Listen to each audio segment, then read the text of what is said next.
নমস্কার, আমি তোমাদের জয়দেব শাস্ত্রী। শরীর হঠাৎ কাঁপে কেন? প্রশ্ন তাই তো না? তান্ত্রিক শক্তির প্রবেশ না আত্মার অস্বস্তি? এই নিয়ে আলোচনা করব আজকে। তাই যারা আমার এই অনুষ্ঠানটি দেখো, যারা অলরেডি সাবস্ক্রাইবার, তাদের সবাইকে আন্তরিক শুভেচ্ছা ও ভালোবাসা। যারা আমার সাবস্ক্রাইবার তাদের সবাইকে খুব তাড়াতাড়ি আমন্ত্রণ করা হবে একটা ভালো অডিটোরিয়ামে, খুব তাড়াতাড়ি। তাই দেখতে থাকো। এক গভীর রাতে বাতি জ্বলে উঠলো হঠাৎ, ঘুমন্ত শরীর কেঁপে উঠলো, যেন এক অদৃশ্য স্পর্শ লেগে গেল। জানলা খোলা ছিল না, শব্দ হয়নি, তবু শরীর কেঁপে উঠলো কেন? আপনার কি হয় এরকম? আপনি যখন বিনা কারণে কেঁপে ওঠেন, তখন কি শরীরে প্রবেশ করে অদৃশ্য কোনো শক্তি, নাকি এটা একটা সতর্ক বার্তা, একটা সংকেত কিছু ঠিক নেই? আজ আলোচনা করব একটু অদ্ভুত কিছু জিনিস নিয়ে। শাস্ত্র কি বলে শরীর হঠাৎ কাঁপা মানেটা কি? অনেকেই আমাকে প্রশ্ন করে, দাদা হট করে না শিরশির করে উঠলো, শরীরটা কেঁপে উঠলো। বেদে এই কাঁপাকে বলা হয় আদির জ্বর ভঙ্গ, অর্থাৎ আত্মার সাময়িক অস্থিরতা। মন স্পন্দনং শরীর চপলতা জনয়তি। এই সূত্রে বলা হয় মনের সূক্ষ্ম উত্তরণ শরীরকে কাঁপিয়ে তোলে। মা কামাখ্যা তান্ত্রিক টোলে তোমরা যারা পড়াশুনো করছো তাদের সবাই কিন্তু শুনছো, শরীর কাঁপে যখন আত্মা চঞ্চল হয়, বাইরে থেকে কিছু প্রবেশ করতে চায়।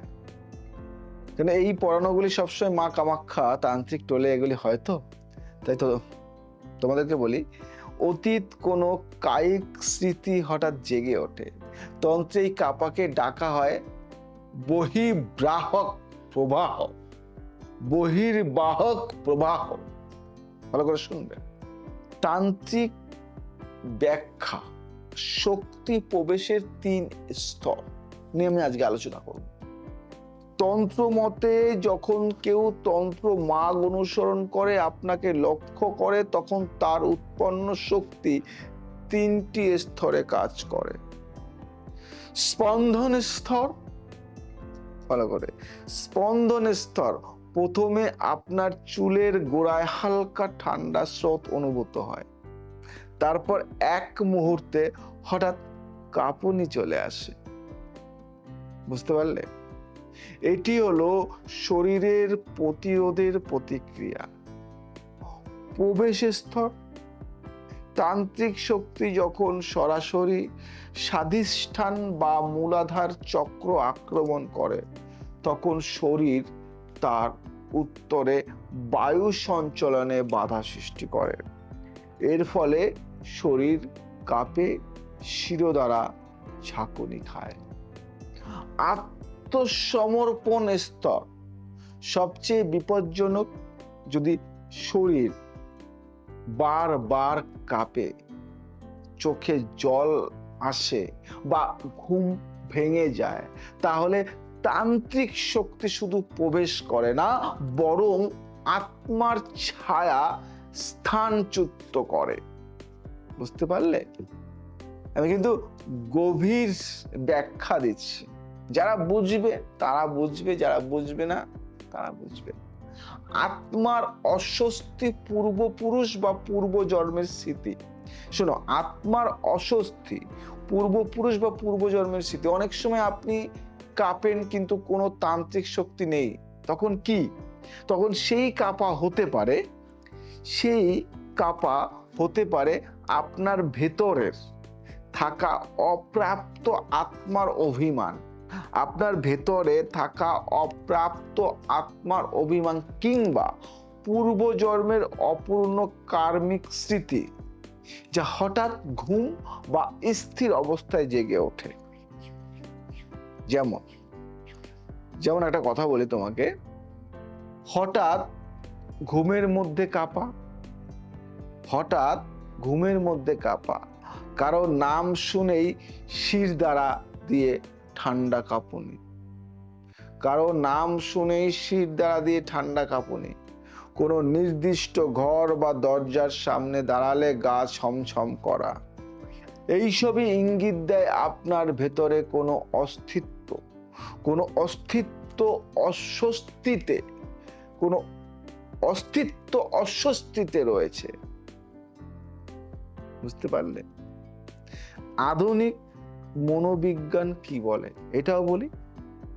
আধুনিক মনোবিজ্ঞান কি বলে, অনেকের মনে প্রশ্ন হতে পারে না, এটা মনোবিজ্ঞান বা সাইকোলজি কোনো প্রবলেম?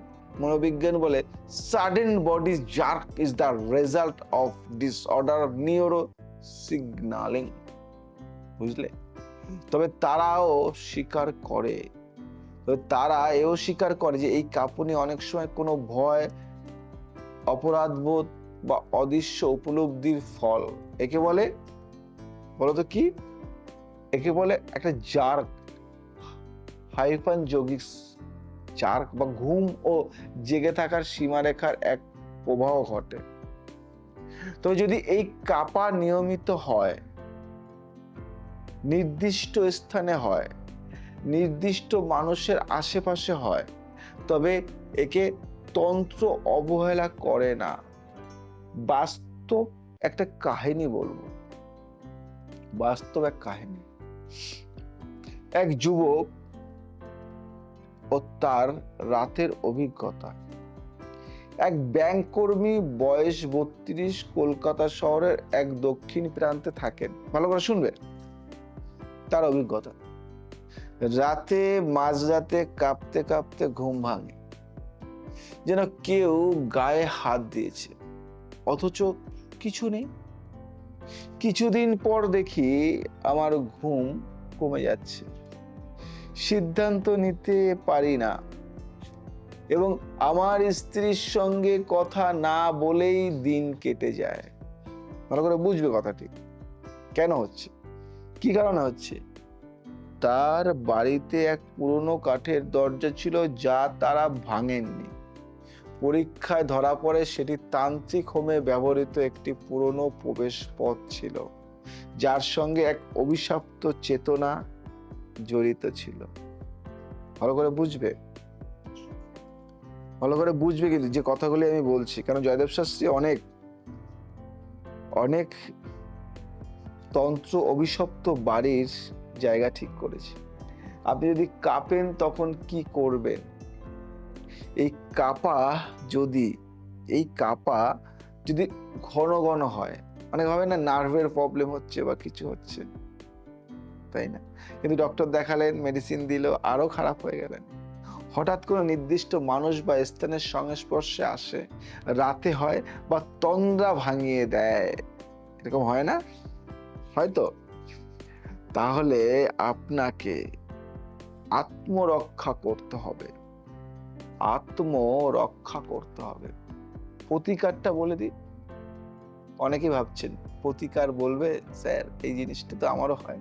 হ্যাঁ, ঘুমের আগে কপালে তিলক দিন। কি তিলক? সাদা চন্দন, গঙ্গা জল, 1 ফোঁটা গোমূত্র। দারুণ। মাথার নিচে রাখুন। কি রাখবেন? করে দেখুন না, তারপর তো আমি আছি। সাদা কাপড়ে মোড়ানো 5টা গন্ধ রজনী ফুল ও 1 চিমটে নুন করুন। ঘরোয়া পদ্ধতি। প্রতি শনিবার রাতে ওং ক্রোং ক্রোং কালিকায় নমঃ করুন 11 বার শুদ্ধ মনে। ঘরে রাখুন কাঁসার পাত্রে কর্পূর, গোধূলি ও নিম পাতা মিশিয়ে রাখুন। করুন না ছোট্ট ছোট্ট এই টোটকাটি, দেখুন না আমূল পরিবর্তন নিয়ে আস। আর শরীর কাঁপা মানে শরীর দুর্বল নয়। অনেক সময় আত্মা বলে আমি নিরাপদ নই, কখনো বলছে কে যেন প্রবেশ করতে চাইছে। আপনি যদি সেই কাঁপুনির ভাষা শুনতে পারেন, তবে আপনি শুধু নিজেকে নয়, আপনার ভবিষ্যৎকেও রক্ষা করতে পারবেন। মাথায় রাখবেন, আপনার ভবিষ্যৎকেও রক্ষা করতে পারবেন। আমি জয়দেব শাস্ত্রী, আপনাকে একটা কথা বলি, অনেক বাড়িতে সুইসাইড করেছে এবং সেই বাড়িতে না কেউ থাকতে পারছে না, বাড়িটা বিক্রি করে দিয়েছে। পরবর্তী ক্ষেত্রে কেউ বাড়িটা কিনেছে, সে মডিফাই করে থাকা শুরু করে দিয়েছে।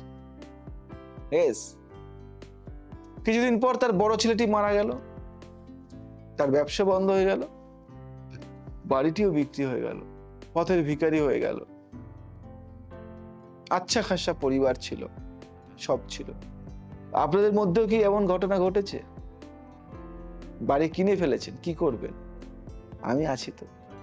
জয়দেব শাস্ত্রীর অ্যাস্ট্রো টিম আপনাদেরকে সাপোর্ট করবে।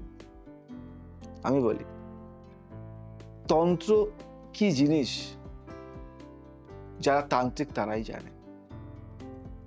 আমরা পারিবারিক সূত্রে তন্ত্রবিদ্যায় পারদর্শী, এই কথাটা বলাটা ভুল। তন্ত্রবিদ্যা বুঝি, জানি। পারদর্শী কিনা সেটা আপনারা বলবেন।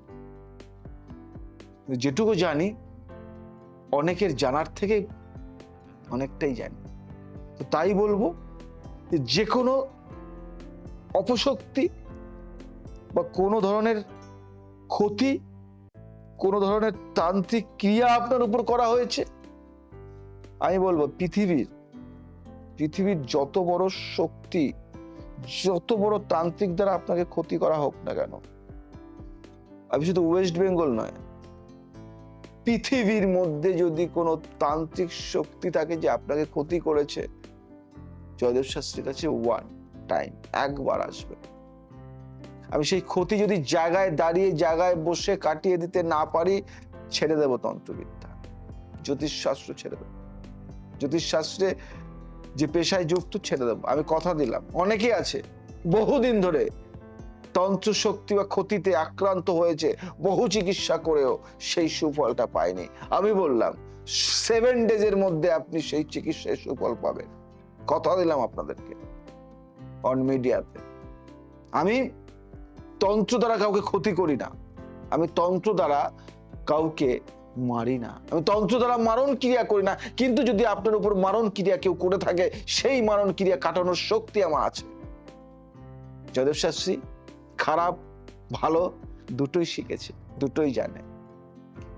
মনে রাখবেন, আপনি কারো কাছে একটা টিভি সারাতে গেছেন, সেই টিভিটা খারাপ করতে 1 সেকেন্ডও সময় লাগে না। কোনো একটা তার খুলে দিলেই টিভিটা খারাপ হয়ে যায়, বা কোনো একটা তার যদি কেটে দেওয়া হয়, আপনি জানতে পারবেন না, খারাপ হয়ে গেল। কিন্তু ওটাকে সারাতে গেলে, ওটাকে কেউ একজন খুঁজে বের করতে গেলে তার সারা দিন লেগে যাবে। কিন্তু আমি খারাপ হয়তো 1 সেকেন্ডে করে দিলাম, কিন্তু যে সারাবে তার সারাদিন। সেরকমই তাই আমি আপনাদের একটা কথা বলি, যারা তন্ত্রবিদ্যা শেখে বা যারা তন্ত্র জানে বা যারা তান্ত্রিক, তারা সব খারাপ ভালো সব করে। কিন্তু কেউ কেউ আছে শুধু ভালোটা করে, খারাপ করে না। আমি বলি, খারাপ করলে তার বংশ নির্বংশ হয়ে যায়, থাকে না। আপনি মিলিয়ে নেবেন, এমন অনেক জ্যোতিষ, এমন অনেক তান্ত্রিক আছে যাদের বংশ নির্বংশ হয়ে গেছে, এবং যারা শেষ পথের ভিখারি। খারাপ করলে তারা শেষ, ফিনিশ। বহু তান্ত্রিক আছে আমার জানা, তারা খারাপ করে না। বহু তান্ত্রিক আছে যারা খারাপ করে শুধরে গিয়ে এখন ভালো করছে। জয়দেব শাস্ত্রী প্রথম থেকেই তন্ত্রবিদ্যাটা ভালো কাজে লাগিয়ে গেছে। একজন নিষ্ঠাবান তান্ত্রিক হিসেবে আপনাদেরকে বলবো, একজন জ্যোতিষ বাস্তবিদ এবং তন্ত্র বিশারদ হিসেবে আপনাদেরকে একটা কথাই বলবো, যে তন্ত্রর পুঙ্খানুপুঙ্খানু জ্ঞান রেখে আপনাদেরকে বলি, যে তন্ত্রের যদি কোনো ক্ষতি আপনাদের কেউ করে থাকে, ভাবছেন বহু জায়গায় গিয়ে কোনো প্রতিকার পাননি, আমি কথা দিলাম আপনাকে আমি ঠিক করব। তাই যদি ভালো লাগে শেয়ার করুন, লাইক করুন, কমেন্টস করুন। আজ আসি, আবার আসবো নতুন কিছু নিয়ে। ভালো থাকবেন, সুখে থাকবেন, সবাইকে ভালো রাখবেন। জয় শ্রী ঠাকুর রামকৃষ্ণ।